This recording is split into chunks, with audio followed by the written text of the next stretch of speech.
Hello students, video शुरू करने से पहले प्लीज चैनल को लाइक, शेयर और सब्सक्राइब जरूर करें।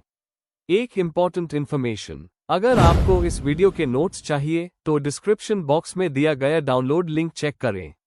Thank you. चलिए शुरू करते हैं। इस वीडियो में हम पढ़ेंगे MPC3 personality theories and assessment के प्रीवियस ईयर क्वेश्चन और most important questions with answers. ये क्वेश्चंस आपके एग्जाम के लिए बहुत इंपॉर्टेंट है। अगर आपने ये अच्छे से कर लिए तो एग्जाम निकलना पक्का है। Let's begin. Question 9, discuss deficiency and growth needs with reference to Maslow's hierarchy of needs. Question explanation. इस क्वेश्चन में हमें मैस्लो के हायरार्की ऑफ नीड्स थियरी को समझाते हुए डेफिशिएंसी नीड्स और ग्रोथ नीड्स पर फोकस करना है। मतलब बेसिक सर्वाइवल और साइकोलॉजिकल नीड्स को डेफिशिएंसी नीड्स के रूप में और हायर सेल्फ डेवलपमेंट और पर्सनल ग्रोथ नीड्स को ग्रोथ नीड्स के रूप में समझना है। आंसर। इंट्रोडक्शन। अब्राहम मैस्लो एक ह्यूमनिस्टिक साइकोलॉजिस्ट जिन्होंने हायरार्की ऑफ नीड्स थियरी दी थी। उन्होंने कहा कि इंसान का बिहेवियर एक हायरार्की के नीड्स से मोटिवेट होता है जो बेसिक फिजियोलॉजिकल नीड्स से लेकर सेल्फ एक्चुअलाइजेशन तक जाती है। इन नीड्स को 2 कैटेगरीज में डिवाइड किया गया है, डेफिशिएंसी नीड्स D नीड्स और ग्रोथ नीड्स B नीड्स। इन दोनों को समझने से हमें क्लियर होता है कि इंसान सर्वाइवल से लेकर अपनी पोटेंशियल तक कैसे प्रोग्रेस करता है। Main body. 1. Maslow's hierarchy of needs overview. Maslow ने नीड्स को एक पिरामिड के फॉर्म में एक्सप्लेन किया। फिजियोलॉजिकल नीड्स, खाना, पानी, रहने की जगह, नींद। Safety needs, security, health, stability. Love and belongingness needs, family, friendship, intimacy. Esteem needs, recognition, respect, achievement. Self actualization, अपने टैलेंट और क्रिएटिविटी को पूरा करना। बाद में उन्होंने सेल्फ ट्रांसेंडेंस को भी टॉप लेवल पर ऐड किया। रूल ये है कि लोअर नीड्स सेटिस्फाई होने के बाद हायर नीड्स मोटिवेट करती है। 2. Deficiency needs D needs. Pyramid के पहले 4 लेवल्स डेफिशिएंसी नीड्स होते हैं। इन्हें डेफिशिएंसी इसलिए बोला जाता है क्योंकि अगर ये पूरे ना हो तो इंसान में टेंशन, एंजाइटी और इम्बैलेंस आ जाता है। एग्जाम्पल्स, भूख और पानी की कमी से सर्वाइवल खतरा में आ जाता है। सेफ्टी ना हो तो इंसान इनसिक्योर फील करता है। लव और बिलोंगिंग ना माइल टू लोनलीनेस होती है। लो एस्टीम होने से इंसान को इंफीरियोरिटी लगती है। इनके पूरे होते ही उनकी मोटिवेशनल पावर कम हो जाती है, जैसे पेट भरने के बाद खाना और मोटिवेट नहीं करता। 3. Growth needs B needs. Growth needs pyramid के टॉप लेवल पर आती है, जैसे सेल्फ एक्चुअलाइजेशन। ये किसी कमी से नहीं बल्कि अपने अंदर ग्रो करने और पोटेंशियल को अचीव करने की डिजायर से होती है। एग्जाम्पल्स, म्यूजिशियन अपना खुद का म्यूजिक कंपोज करता है। साइंटिस्ट सच और नॉलेज के लिए रिसर्च करता है। आर्टिस्ट अपनी क्रिएटिविटी एक्सप्रेस करता है। ग्रोथ नीड्स कभी फुली सेटिस्फाई नहीं होती, ये हमेशा इंसान को मोटिवेट करती रहती है। 4. डिफरेंस और relation. Nature. D needs survival के लिए है, B नीड्स डेवलपमेंट के लिए। सेटिस्फैक्शन। D नीड्स पूरे होने पर इंपॉर्टेंस लूज कर देते हैं, पर B नीड्स हमेशा बढ़ते हैं। Impact on personality. D needs वाले इंसान ज्यादा सिक्योरिटी और अप्रूवल चाहते हैं, जबकि B नीड्स वाले इंसान क्रिएटिव, इंडिपेंडेंट और मोरल होते हैं। कनेक्शन। जब तक डेफिशिएंसी नीड्स सेटिस्फाई ना हो, ग्रोथ नीड्स पर फोकस करना मुश्किल है। जैसे भूखे आदमी के लिए पेंटिंग या फिलॉसफी पर फोकस करना मुश्किल होता है। कंक्लूजन। मैस्लो का डेफिशिएंसी और ग्रोथ नीड्स का डिस्टिंक्शन हमें दिखाता है कि इंसान के मोटिवेशन का जर्नी सर्वाइवल से शुरू होकर सेल्फ फुलफिलमेंट तक पहुंचता है। डेफिशिएंसी नीड्स इंसान को स्टेबल बनाती है और ग्रोथ नीड्स उसको हायर पर्पस और क्रिएटिविटी की तरफ ले जाती है। इस थियरी से समझ आता है कि असली वेलबीइंग सिर्फ बेसिक नीड्स पूरी करने में नहीं बल्कि अपने आप को ग्रो करने और मीनिंग ढूंढने में है। If you need the notes of this video, there's a download link in the description box. Be sure to check it out. Thank you. Question 10. MMPI-2, Minnesota Multiphasic Personality Inventory.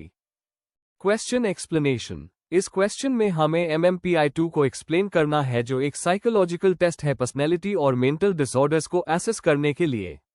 हमें इसका history, structure, scales, uses और limitations detail में बताना है।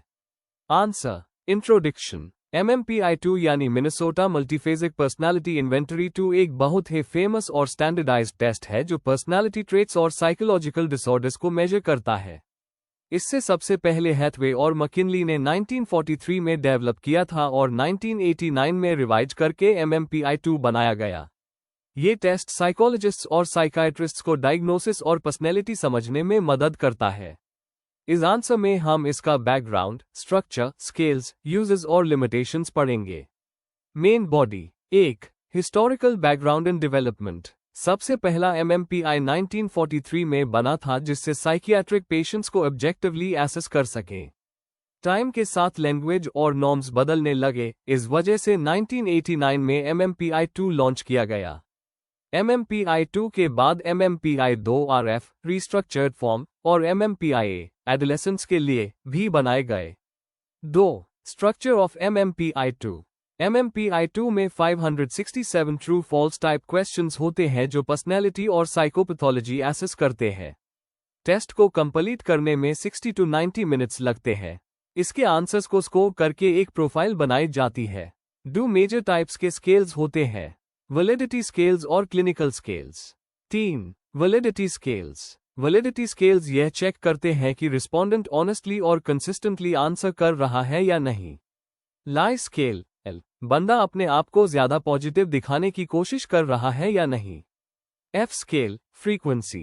Unusual responses को पकड़ता है जो एग्जैजरेशन या डिस्ट्रेस दिखाते हैं। के स्केल। बंदा अपने प्रॉब्लम्स को देने या डिफेंसिव अप्रोच यूज कर रहा है। Cannot say. स्किप किए गए आंसर्स रिकॉर्ड करता है। 4. Clinical scales. MMPI-2 में 10 क्लिनिकल स्केल्स होते हैं जो अलग साइकोलॉजिकल कंडीशन से जुड़े हैं। हाइपोकॉन्ड्राइसिस HS फिजिकल सिम्टम्स के कंसर्न। डिप्रेशन D मूड और depression levels. Hysteria HY stress से रिएक्ट करने का तरीका।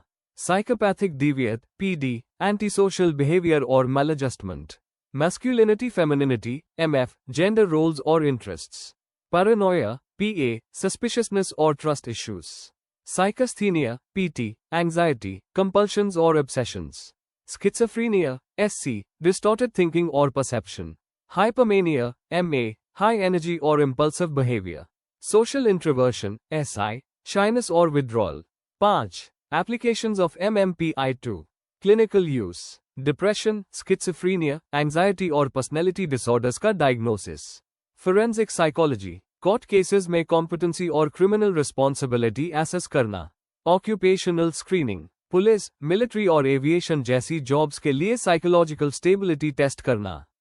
काउंसलिंग। थेरेपिस्ट क्लाइंट्स की पर्सनैलिटी समझने के लिए उस करते हैं। रिसर्च। पर्सनैलिटी और क्रॉस कल्चरल स्टडीज के लिए। 6. Strengths of MMPI-2। High reliability और वैलिडिटी, स्टैंडर्डाइज्ड नॉर्म्स और ऑब्जेक्टिव स्कोरिंग। नॉर्मल और एबनॉर्मल दोनों बिहेवियर्स को डिटेक्ट करता है। वर्ल्ड वाइड एक्सेप्टेड है और गोल्ड स्टैंडर्ड माना जाता है। 7. Limitations of MMPI-2। टेस्ट बहुत लंबा है, 567 क्वेश्चंस, फटीग आ सकती है। इंटरप्रिटेशन के लिए प्रोफेशनल ट्रेनिंग जरूरी है। कल्चरल बायस कभी कभी रह जाता है। अगर बंदा बहुत कॉन्शियस हो तो आंसर्स फेक भी कर सकता है। कंक्लूजन। MMPI-2 एक बहुत हाई पावरफुल और रिलायबल टूल है जो पर्सनालिटी असेसमेंट में उस होता है। इसके वैलिडिटी और क्लिनिकल स्केल्स साइकोलॉजिस्ट को पेशेंट के पर्सनैलिटी और डिसऑर्डर्स को समझने में मदद करते हैं। हालांकि इसका लेंथ और कल्चरल बियास जैसे कुछ इश्यूज है, फिर भी ये दुनिया का सबसे वाइडली यूज्ड और रिस्पेक्टेड टेस्ट है। क्लिनिकल प्रैक्टिस, फोरेंसिक सेटिंग्स और रिसर्च में इसका कंट्रीब्यूशन बहुत वैल्यूएबल है। If you need the notes of this video, there's a download link in the description box. Be sure to check it out. Thank you. Question 11. The self, real and ideal. Question explanation. इस question में हमें self का concept समझना है, जिसमें दो parts है, real self जो हम असल में है और आइडियल सेल्फ जो हम बनना चाहते हैं। हमें इन दोनों की डेफिनेशंस देनी है, कार्ल रॉजर्स की थियरी एक्सप्लेन करनी है और बताना है कि इन दोनों के बीच गैप पर्सनालिटी और वेलबीइंग को कैसे अफेक्ट करता है। आंसर। इंट्रोडक्शन। सेल्फ का कॉन्सेप्ट साइकोलॉजी में बहुत इंपॉर्टेंट है, स्पेशली ह्यूमनिस्टिक और पर्सनालिटी थियरीज में। रियल सेल्फ मतलब जो इंसान अपने आप को अभी समझता है, अपनी स्ट्रेंथ्स और वीकनेसेस के साथ। आइडियल सेल्फ मतलब जो इंसान बनना चाहता है, अपने गोल्स और एस्पिरेशंस के हिसाब से। कार्ल रॉजर्स की सेल्फ थियरी इस पर स्पेशल फोकस करती है। रियल और आइडियल सेल्फ के बीच का डिफरेंस ही डिसाइड करता है कि इंसान अपने बारे में कैसा फील करता है और उसकी साइकोलॉजिकल हेल्थ कैसी है। Main body. 1. रियल सेल्फ और आइडियल सेल्फ की डेफिनेशंस। रियल सेल्फ, ये आपके करंट रियलिटी को शो करता है, मैं अभी कौन हूं। एग्जाम्पल, एक स्टूडेंट अपने आप को हार्डवर्किंग समझता है लेकिन एग्जाम्स के टाइम एंग्शियस भी फील करता है। आइडियल सेल्फ, ये आपके गोल्स और डिजायर्स को शो करता है, मैं क्या बनना चाहता हूं। एग्जाम्पल, वही स्टूडेंट चाहता है कि वो काम और कॉन्फिडेंट बनकर एग्जाम्स में टॉप करे। की पॉइंट, रियल सेल्फ ग्राउंडेड है रियलिटी में, जबकि आइडियल सेल्फ फ्यूचर ओरिएंटेड और एस्पिरेशनल होता है। 2. कार्ल रॉजर्स की ह्यूमनिस्टिक थियरी। रॉजर्स ने कहा था कि रियल और आइडियल सेल्फ के बीच कॉन्ग्रुएंस और इनकॉन्ग्रुएंस होता है। कॉन्ग्रुएंस, जब रियल सेल्फ और आइडियल सेल्फ एक दूसरे के क्लोज होते हैं तो इंसान ज्यादा खुश, कॉन्फिडेंट और सैटिस्फाइड फील करता है। इनकॉन्ग्रुएंस, जब गैप बहुत ज्यादा हो जाता है तो इंसान एंजाइटी, फ्रस्ट्रेशन और लो सेल्फ एस्टीम फील करता है। एग्जाम्पल, अगर कोई अपने आप को अनसक्सेसफुल समझता है, रियल सेल्फ, लेकिन वो अपने आप को हाईली सक्सेसफुल देखना चाहता है, आइडियल सेल्फ, तो गैप उसे स्ट्रेस देता है। 3. डेवलपमेंट और इन्फ्लुएंसिंग फैक्टर्स। बचपन का अनुभव, पेरेंट्स और पीयर्स का अनकंडीशनल सपोर्ट रियल और आइडियल सेल्फ को अलाइन करता है। नेगेटिव क्रिटिसिज्म गैप को बढ़ा देता है। कल्चरल और सोशल इन्फ्लुएंस, सोसाइटी के हाई स्टैंडर्ड से कभी कभी अनरियलिस्टिक आइडियल सेल्फ बनता है। पर्सनल ग्रोथ, एजुकेशन, थेरेपी और एक्सपीरियंसेस से इंसान अपने रियल और आइडियल सेल्फ को एडजस्ट कर सकता है। केस एग्जाम्पल, अगर एक बच्चे को हमेशा अपने सिबलिंग्स से कंपेयर किया जाए तो उसका आइडियल सेल्फ परफेक्शन बन जाता है, जो स्ट्रेस क्रिएट करता है। 4. साइकोलॉजिकल इम्प्लीकेशंस और applications. Self esteem, congruence high self esteem को प्रमोट करता है, इनकॉन्ग्रुएंस इसे कम कर देता है। थेरेपी, रॉजर्स की पसंद सेंटेड थेरेपी क्लाइंट्स को अनकंडीशनल पॉजिटिव रिगार्ड देती है जिससे गैप कम होता है। मोटिवेशन, आइडियल सेल्फ इंसान को मोटिवेट करता है, लेकिन अगर वो अनरियलिस्टिक हो तो डिसअपॉइंटमेंट लाता है। बैलेंस, जब रियल और आइडियल सेल्फ रियलिस्टिक बैलेंस में होते हैं तो इंसान ग्रोथ और सेल्फ एक्सेप्टेंस अचीव करता है। कंक्लूजन, रियल सेल्फ और आइडियल सेल्फ पर्सनालिटी को शेप करते हैं। अगर दोनों के बीच बैलेंस हो तो इंसान खुश, कॉन्फिडेंट और सक्सेसफुल फील करता है। लेकिन अगर गैप ज्यादा हो तो फ्रस्ट्रेशन और लो सेल्फ एस्टीम डेवलप होता है। कार्ल रॉजर्स ने एम्फसाइज किया था कि सपोर्टिव एनवायरनमेंट और पॉजिटिव सेल्फ कॉन्सेप्ट से ये गैप कम किया जा सकता है। आखिर में, मैं कौन हूं और मैं क्या बनना चाहता हूं के बीच बैलेंस है एक हेल्दी पर्सनालिटी की है। If you need the notes of this video, there's a download link in the description box. Be sure to check it out. Thank you. Question 12.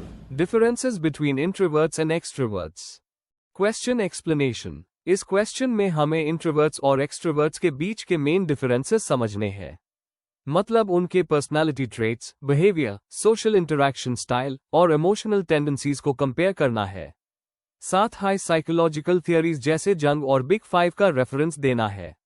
Answer. Introduction. Personality psychology में लोगों को अक्सर introverts और extroverts के रूप में classify किया जाता है। इंट्रोवर्ट्स अपना एनर्जी सॉलिट्यूड में लेते हैं, जबकि एक्सट्रोवर्ट्स सोशल इंटरैक्शन से रिचार्ज होते हैं। ये कॉन्सेप्ट सबसे पहले कार्ल जंग ने दिए थे और बाद में बिग 5 मॉडल ने उन्हें एक्सप्लेन किया। इनके डिफरेंसेस समझना इंपॉर्टेंट है काउंसलिंग, एजुकेशन और डेली लाइफ के लिए। Main body. 1. Basic definition and orientation. Introverts अपने थॉट्स और फीलिंग्स में ज्यादा फोकस्ड रहते हैं। उन्हें अकेला रहना पसंद होता है। एक्सट्रोवर्ट्स बाहर की दुनिया और लोगों के साथ रहते हुए खुश होते हैं। Psychological basis. युंग ने इंट्रोवर्शन को इनवर्ड फोकस और एक्सट्रोवर्शन को आउटवर्ड फोकस के रूप में समझाया था। एग्जाम्पल, एक स्टूडेंट जो लाइब्रेरी में अकेला पढ़ना पसंद करता है वो इंट्रोवर्ट हो सकता है, जबकि जो ग्रुप एक्टिविटीज लीड करता है वो एक्सट्रोवर्ट हो सकता है। 2. Behavioural characteristics. इंट्रोवर्ट्स शांत और लो स्टिम्युलेशन एनवायरनमेंट पसंद करते हैं। ग्रुप में कम बोलते हैं, बोलने से पहले सोचते हैं। क्लोज और मीनिंगफुल दोस्ती पसंद करते हैं।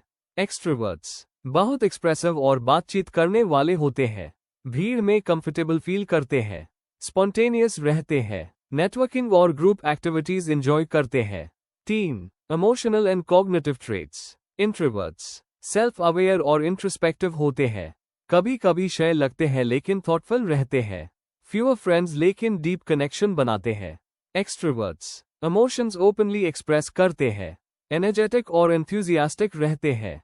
वाइड नेटवर्क बनाते हैं लेकिन रिलेशनशिप शैलो हो सकती है। बिग 5 मॉडल में एक्सट्रोवर्शन को सोशबिलिटी और पॉजिटिव इमोशन से जोड़ा गया है, जबकि इंट्रोवर्शन को रिजर्व्ड और रिफ्लेक्टिव होने से। 4. Work, learning and social adaptation. Introverts research, writing और प्रोग्रामिंग जैसे काम में एक्सेल करते हैं। फोकस और क्रिएटिविटी उनकी स्ट्रेंथ होती है। कम डिस्ट्रैक्शंस वाली एनवायरनमेंट पसंद करते हैं। एक्सट्रोवर्ट्स सेल्स, टीचिंग और इवेंट मैनेजमेंट जैसी फील्ड्स में अच्छे रहते हैं। ग्रुप वर्क और लीडरशिप एंजॉय करते हैं। डायनामिक सिचुएशंस में इजीली एडजस्ट हो जाते हैं। केस एग्जांपल, क्लासरूम में इंट्रोवर्ट्स असाइनमेंट्स में टॉप करते हैं पर डिस्कशन में शाय रहते हैं। एक्सट्रोवर्ट्स एक्टिवली पार्टिसिपेट करते हैं और ग्रुप्स लीड करते हैं। कंक्लूजन, तो ओवरऑल इंट्रोवर्ट्स और एक्सट्रोवर्ट्स का मेन डिफरेंस उनके एनर्जी सोर्स और सोशल स्टाइल में होता है। इंट्रोवर्ट्स सॉलिट्यूड और डीप थिंकिंग पसंद करते हैं, जबकि एक्सट्रोवर्ट्स स्टिम्युलेशन और लोगों के बीच रहकर ग्रो करते हैं। दोनों की अपनी यूनिक स्ट्रेंथ्स हैं और दोनों इक्वली इंपॉर्टेंट है। इन्हें समझना हमें अपने रिलेशनशिप्स और करियर चॉइसेस बेटर बनाने में हेल्प करता है। Before we end, please like, share and subscribe the channel for more such study materials and one important information अगर आपको नोट्स चाहिए, तो डिस्क्रिप्शन बॉक्स में डाउनलोड लिंक दिया हुआ है। जरूर चेक करें। Thank you.